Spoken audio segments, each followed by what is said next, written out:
similar to the question I asked the last panel, what are your favorite marketing apps and or tools that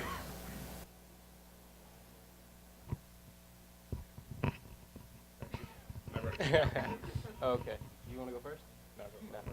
All right. So as far as marketing apps, marketing is a little non-traditional for us because we do have such a great influencer, I would say. Marshawn kind of drives that whole marketing thing himself, and we don't have to pay for a majority of that. But the apps that we do use to kind of funnel that stuff is Mailchimp, because we do get a lot of people interested in our newsletters or anything like that. So kind of just Uno, getting the emails and just funneling them to the specific markets is kind of our biggest. We use Mailchimp as well.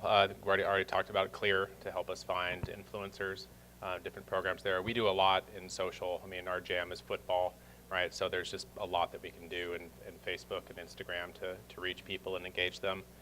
We also use Sprout for tracking social, so it does a great job of aggregating all of the comments across all of our channels and different places into one spot, because it can just be tough when you're doing a lot of advertising and posting and boosted posts at volume to know where people are commenting and talking about you. So it pulls all that together for us nicely and then draws in some common metrics as well. And then for social metrics, we use True Social Metrics, just because we don't like the vanity metrics of social. We're just kind of like, oh, big numbers, like, but what does that actually mean?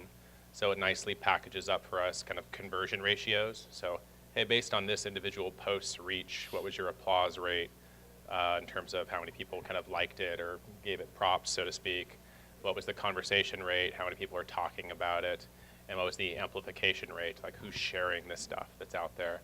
So for having a highly analytical CEO who wants to see everything kind of nailed down, everything has to be kind of expressed in conversion ratios and kind of percentages and dollars spent. So that helps us a lot.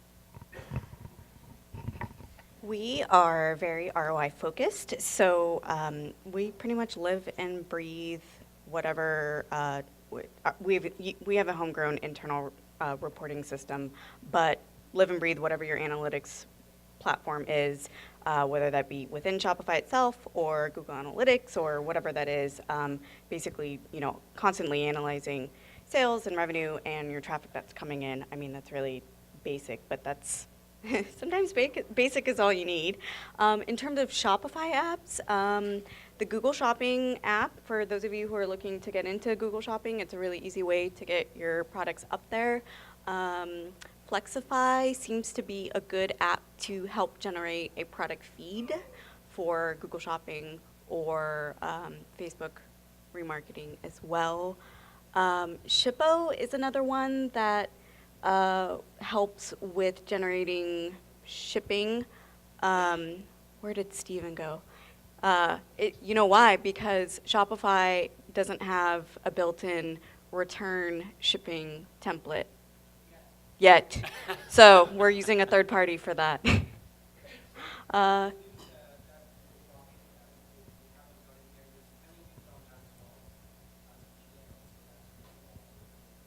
It's pending news is what was the last part?